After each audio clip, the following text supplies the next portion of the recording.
Welcome to episode 1 of Fireside Finance. My name is Nate Baumann. I'm a CFP here at LVZ Financial Planning. I'm Josh Franken, a CPA, also a financial advisor here at LVZ Downtown Holland. Our goal with this podcast is to take just one topic every month. Often topics we hear from clients coming in, we figure if we're getting multiple questions from clients that are often the same, hey, let's cover that in a podcast. This is episode 1, our inaugural podcast. Today's topic is Roth conversions. And we picked this for December because we thought it was rightfully timed. We're doing a lot of Roth or calculating a lot of Roth conversions this time of year, right, Josh? Where did Roths come from and why are we talking about that right now? Yeah, it was pretty interesting doing some research on Roth IRAs. They actually didn't come into existence until the Taxpayer Relief Act of 1997. They're, by all financial standards, a very new vehicle that we can use in financial planning. It was actually named after William Roth, who was a senator for Delaware.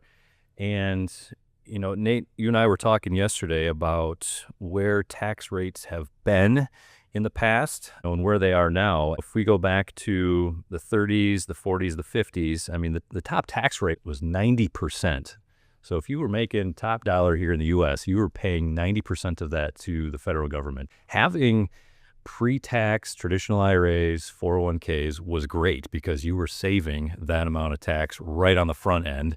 That's a pretty high bar to clear as far as making up for it down the road with after-tax dollars. Leading up to this, Roths weren't that necessary. But then you get to 1997, and as we're looking at the federal tax rates at that point, it really topped out at 40%, and so they came way down. Having these pre-tax buckets weren't as advantageous, so they said, all right, well, let's put an after-tax vehicle in place where you put the money in after tax and it grows tax-free, and you can take distributions out tax-free as well.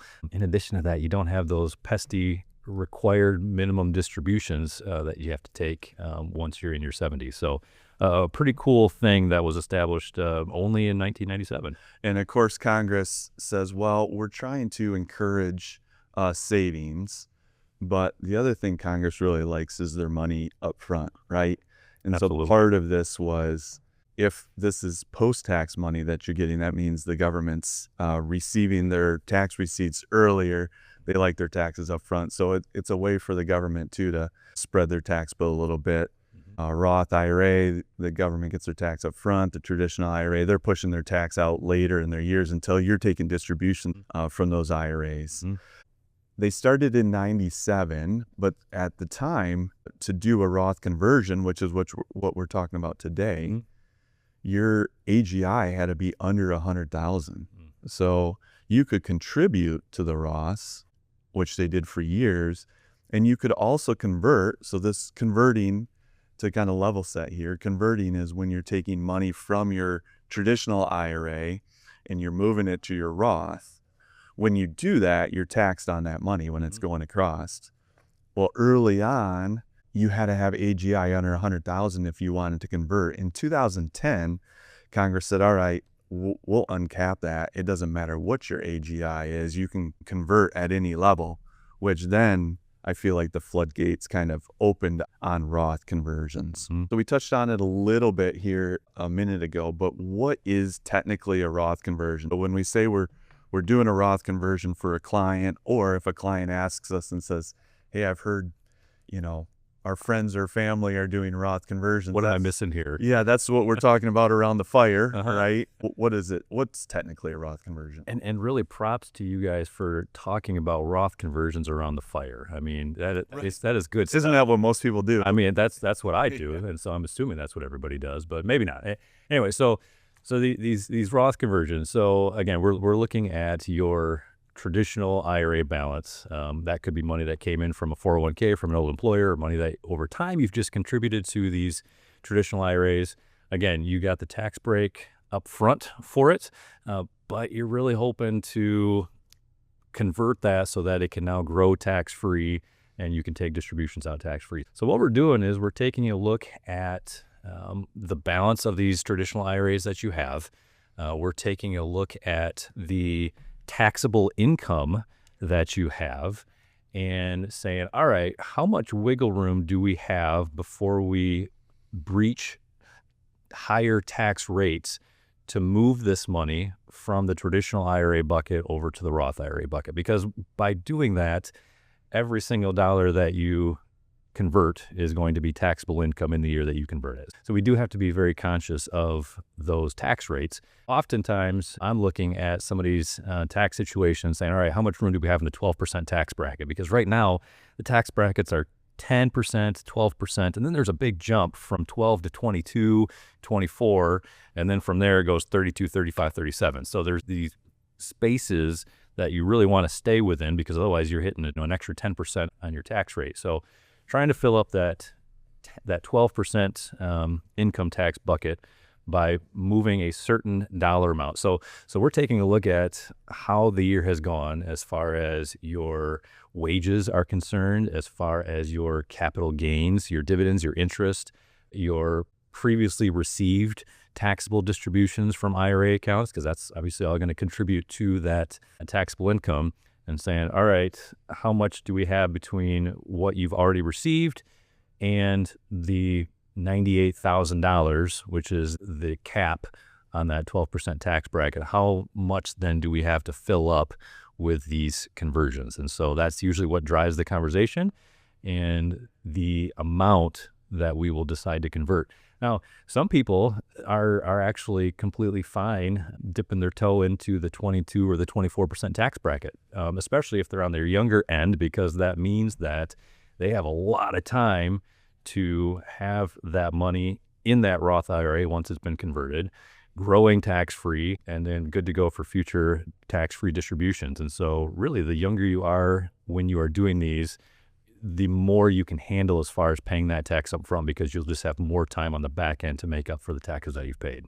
No good finance podcast would go without some sort of disclosure to say, hey, one size does not fit all. Right. We're kind of giving a general blanket statement here about what we generally look at. But to your point of, some clients want to stay in the 12% bracket. Some clients will move up into 22, 24. There really is no right answer necessarily to say, here's what you can just typically do. That's why we're working case by case with each client to say, what is your individual situation, and then what is your appetite for wanting to convert this. When we do convert, though, it just, from a technical standpoint, it's just simply showing up on the first page of your 1040 personal tax return. It's showing up as an IRA distribution. You're taxed on that as ordinary income.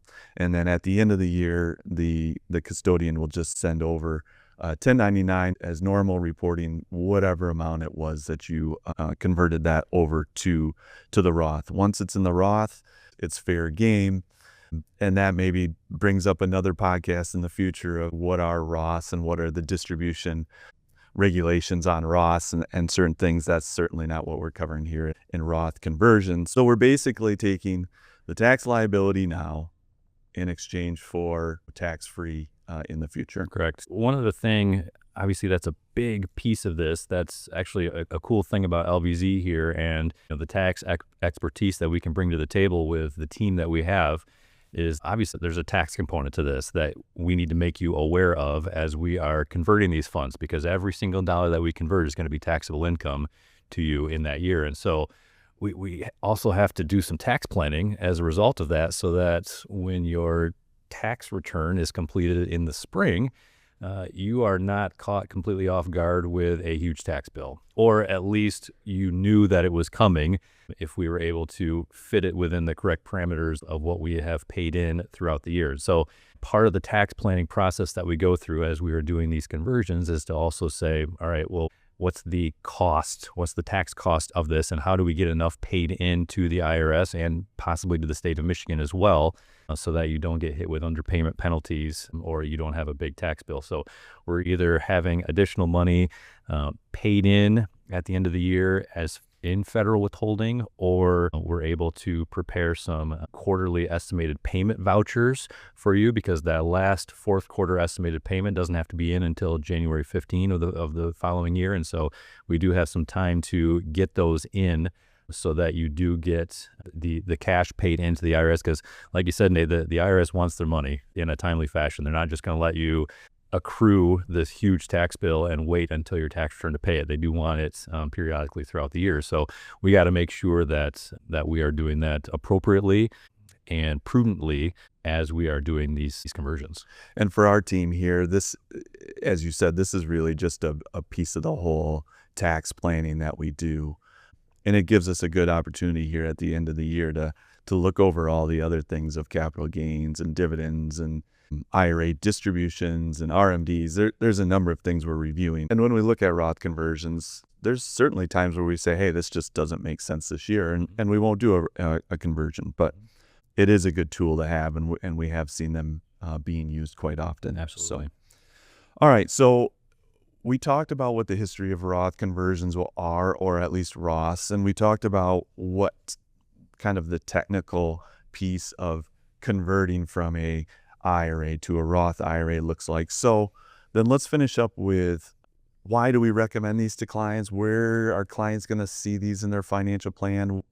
What are some of the theories behind the Roth? We started the podcast talking about tax rates being lower than they were years and years ago, and kind of why Roths are important, either contributions or conversions. What are some of the other pieces we see this in a financial plan?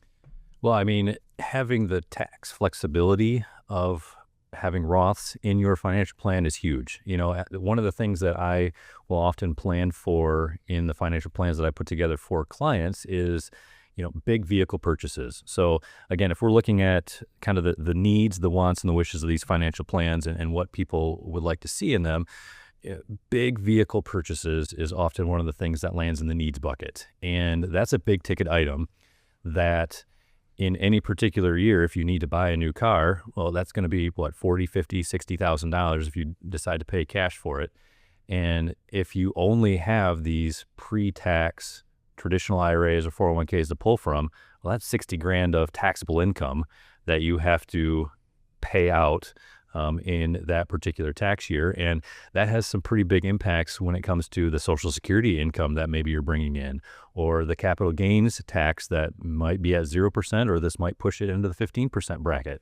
And so being able to have that tax-free bucket of money allows us to be very flexible on where we are taking those funds from, which has a pretty big ripple effect across the tax environment for any particular taxpayer.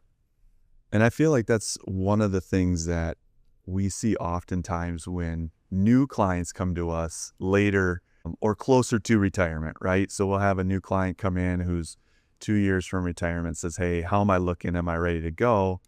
It seems like so often we see them with all 401k money, all pre-tax, no Roth money, no after-tax money, and suddenly you're kind of left with this, well, you're certainly ready to retire. You have enough saved up. The problem is we have very few levers we can pull in your retirement from a tax standpoint to say, all right, where is some of this money coming from? I heard one time, and this might be a little bit off from what I originally heard, but they said 88% of people die coming down Mount Everest, not going up. Sure. And the theory behind that is it's super easy over a 40-year working career to put all your money in pre-tax because you're getting the benefit year after year after year as you go. The hard part then is when you retire, how am I going to unwind all of this pre-tax money? Because as that comes out, that's all taxable to you. You bet. So as we're saying here, to have multiple buckets when you retire to pull income from certainly gives your financial planner a lot more levers, a lot more ideas, a lot more strategies to be able to pull that out in a tax efficient way. And ultimately, that's what all of this is about, is to be as efficient as possible with taxes. So again, if you only have the pre-tax stuff coming into retirement, you know, that's fine. And that's what these conversions are for. That's what we're talking about here, is that, all right, now we're going to take this opportunity, because chances are if you're no longer having that earned income, your taxable income is probably going to be a little bit lower perhaps in retirement. That's kind of the idea here. And so we're going to be doing these conversions to start filling up those buckets if you don't already have a balance in there. Props to you if you do have a great, strong financial situation, even if it is all in pre-tax. I mean, that's great. I mean, that's what we love to see. That's what we try to help people plan for. Now it's just taking it the next step further and saying, all right, how can we make this even better? And that's what, we do as advisors, as planners, is to say, all right, we've got what you have right now. We've got that snapshot. We've got the trajectory that you're on right now. How can we optimize it? How can we help you be a better steward of what you have and what you've saved up to make this a fantastic retirement for you? One of the other places we see this benefit, as we're talking about those who are kind of getting close to retirement or into retirement, sometimes clients will have gap years where they'll retire, but they won't take Social Security yet, or they have certain down years per se in income. And instead of filing your tax return with a zero tax rate, which sounds really good, why not take advantage of some of that tax bracket like we talked about at the very beginning to say, well, let's either fill up the 10% tax bracket or maybe the 12% tax bracket. But if you have a down year, again, oftentimes it's clients saying, hey, I'm going to retire at 65, but I'm going to wait till, 67 or 70 to collect Social Security. Well, suddenly you're kind of living off some of your savings. And so you might have a year, 2 or 3 there where, doing a bit of a Roth conversion might help, which then kind of sets you up with a little bit of a bucket of money there in those Roths for future years when you might want to use that. And just having that tax flexibility in retirement, having those different buckets filled up so that we have some options to pull from is a big deal. We learned about where Roths came from and Roth conversions. We talked about what technically that means to convert a Roth.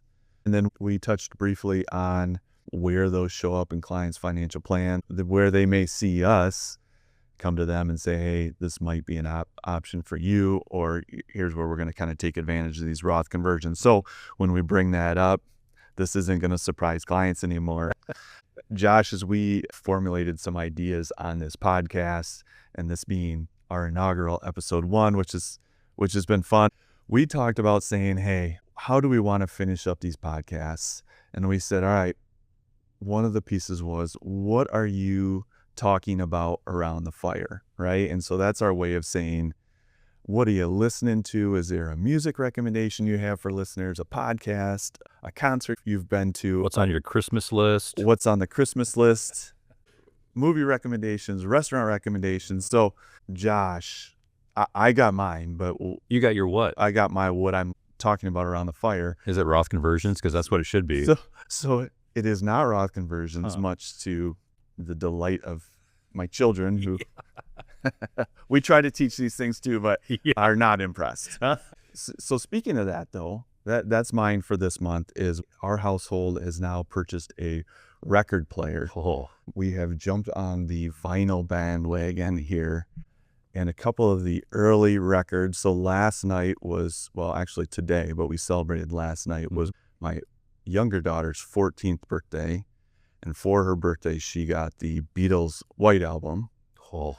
And my father thought it entertaining that the same album that he bought when he was a teenager, his granddaughter got as a teenager for her birthday. So the Beatles, they live on. They just go on and on and on. It really is amazing. We also got Fleetwood Mac Rumors, which is classic, and a little Stevie Wonder. So we've got an eclectic group here on our start to our record collection. Nice. Way to go. Yep. Way to go. Well, we don't have the record player yet, but it's definitely a cool thing to have. I grew up with one in my house, and so chances are my parents still have some of those records just because of all the nostalgic value that they do have. I'm more of the Spotify type, I guess you could say at this point. So for us, the Franken family, we're pretty big Pentatonics fans. We remember watching them on the Sing Off, which actually used to happen this time of year, right around the Christmas time, which is how they got their big break, where they were actually found. I'm a pretty big fan of a cappella singing. I used to do that in high school and in college, and so hearing some of those cool harmonies is right up my alley, especially that bass line. Maybe you can tell that's kind of my comfortable register with singing. And so having some of that is where the Frankens like to hang out. Yeah, you definitely have a voice for radio. I'm trying to bring mine down, but I can't get there. So yeah, and as is typically the case, certainly not the face for radio, or maybe it is the face for radio. But no, if financial planning and advising doesn't work out for me down the road, maybe I will go into some sort of radio career. Oh, maybe we can start a LVZ a cappella group. Ooh, So I like it. that's good. I like it. All right, episode 1 is in the books. Roth conversions. Josh, thanks for doing this. It's been fun. It's been a good time, Nate. Appreciate it.